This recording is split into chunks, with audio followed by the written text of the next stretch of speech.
Civil service preliminary എക്സാമിനേഷന് പലതവണ ആവർത്തിച്ച് ചോദിച്ചിട്ടുള്ള ഒരു ടോപ്പിക്കാണ് മിലിന്ദ പൻഹ. മിലിന്ദ പൻഹ എന്ന് പറയുന്നത് ഒരു ബുദ്ധമത ഗ്രന്ഥമാണ്. പ്രത്യേകിച്ച് തേരാവാദ ബുദ്ധമതക്കാരുടെ ഇടയിൽ പ്രചാരത്തിലുള്ള ഒരു പുസ്തകമാണ്. BC 2-ാം നൂറ്റാണ്ടിൽ ജീവിച്ചിരുന്ന മിലിന്ദ എന്ന് പറയുന്ന രാജാവിനെ കുറിച്ചാണ് ഇതിൽ പരാമർശിക്കുന്നത്. ശരിക്കും ഇദ്ദേഹം ഒരു ഗ്രീക്ക് രാജാവായിരുന്നു. ഉത്തരേന്ത്യ ഭരിച്ചിരുന്ന പ്രസിദ്ധനായ മെനാൻഡർ ആയിരുന്നു ഈ മിലിന്ദ. നമുക്കിതിൻ്റെ ചരിത്ര പശ്ചാത്തലവും നോക്കുകയാണെങ്കിൽ BC 325 അലക്സാണ്ടർ ചക്രവർത്തി ഇന്ത്യയിൽ നിന്ന് തിരികെ പോയപ്പോൾ വലിയൊരു വിഭാഗം ഗ്രീക്കുകാർ ഇന്ത്യയിൽ തന്നെ കഴിഞ്ഞുകൂടാൻ തീരുമാനിച്ചു. പിന്നീട് ഇന്ത്യ ഭരിച്ചത് മൗര്യ രാജാക്കന്മാരാണ്.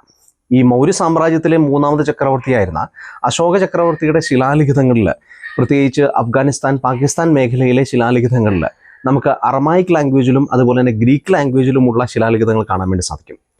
ഈ ഈഡിക്സ് തന്നെ ഇവർക്ക് അന്നുണ്ടായിരുന്ന രാഷ്ട്രീയ പ്രാധാന്യം മനസ്സിലാക്കാൻ വേണ്ടിയിട്ട് നമുക്ക് തെളിവുകളായിട്ട് സ്വീകരിക്കാം. അപ്പോൾ വളരെ പ്രഗത്ഭരായ ഒരു ഗ്രീക്ക് കമ്മ്യൂണിറ്റി ഇന്ത്യയിൽ ഉണ്ടായിരുന്നു. അവർ ഇന്നത്തെ അഫ്ഗാനിസ്ഥാൻ, കശ്മീർ, ഇന്നത്തെ പാകിസ്ഥാൻ മേഖല, സിന്ധ് മേഖലയിലും ഒക്കെ ആയിട്ട് അധിവസിച്ചിരുന്നു. ഈ സമൂഹം ഏതാണ്ട് BC 180 ഇന്ത്യക്കുള്ളിലേക്ക് പെനട്രേറ്റ് ചെയ്തു. കാരണം ആ കാലഘട്ടത്തോടു കൂടി മൗര്യ സാമ്രാജ്യം അസ്തമിച്ചിരുന്നു. ഇതിൽ പല രാജാക്കന്മാരുണ്ട്. ദിമിത്രീസിനെ പോലെ പ്രഗത്ഭരായിട്ടുള്ള യോദ്ധാക്കളും ഒക്കെ ഉണ്ടായിരുന്നു. ഇതിൽ ഒരു പ്രധാനപ്പെട്ട രാജാവായിരുന്നു മെനാൻഡർ. മെനാൻഡർ ഏകദേശം BC 145-140 ജീവിച്ചിരുന്നു എന്നാണ് നമ്മൾ മനസ്സിലാക്കുന്നത്. ഇദ്ദേഹത്തിൻ്റെ ക്യാപിറ്റൽ ഇന്നത്തെ സിയാൽകോട്ടാണ്. അതായത് ഇന്നത്തെ പാകിസ്ഥാൻ്റെ ഭാഗമായിട്ടുള്ള ഒരു വലിയ പ്രദേശം. അന്ന് ഷഗാല എന്ന് അതിനെ വിളിച്ചിരുന്നു. ഈ ഷഗാലയിലേക്ക് നാഗസേന എന്നൊരു ബുദ്ധമത സന്യാസി എത്തുകയാണ്. അദ്ദേഹം ഈ മെനാൻഡറുമായിട്ട് ഈ ബുദ്ധമതത്തെക്കുറിച്ച് ഒരുപാട് കാര്യങ്ങൾ ചർച്ച ചെയ്യുന്നു. മെനാൻഡറിന് ഒരുപാട് ചോദ്യങ്ങളുണ്ടായിരുന്നു. കാരണം അദ്ദേഹം പുതിയതായിട്ട് കേൾക്കുന്ന ഒരു മതവിഭാഗമാണിത്. ബുദ്ധമതം എന്താണെന്ന് അദ്ദേഹം ആദ്യമായിട്ട് അറിയുകയാണ്. അങ്ങനെ ബുദ്ധമതത്തെക്കുറിച്ച് അദ്ദേഹം കൂടുതൽ ചോദ്യങ്ങളും മറ്റു കാര്യങ്ങളും ഒക്കെ ചോദിച്ച് അത് മനസ്സിലാക്കുകയൊക്കെ ചെയ്തു.